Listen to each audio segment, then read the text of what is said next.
10वी-12वीच्या विद्यार्थ्यांसाठी महत्त्वाची बातमी आहे. लेखी परीक्षेप्रमाणेच प्रात्यक्षिक परीक्षा पारदर्शक करण्यासाठी शिक्षण मंडळाने एक मोठा निर्णय घेतलाय. प्रात्यक्षिक परीक्षांदरम्यान भरारी पथकांची नियुक्ती करण्यात येईल. ही पथकं शाळांमधील प्रयोगशाळांची पाहणी करणार आहेत.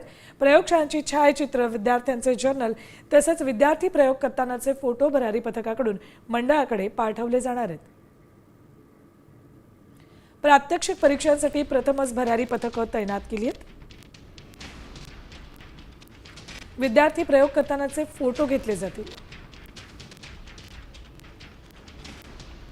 प्रयोगशाळांची छायाचित्र मंडळाला पाठवणं बंधनकारक असेल. प्रत्येक वर्गात सीसीटीव्ही कॅमेरे अनिवार्य केलेत.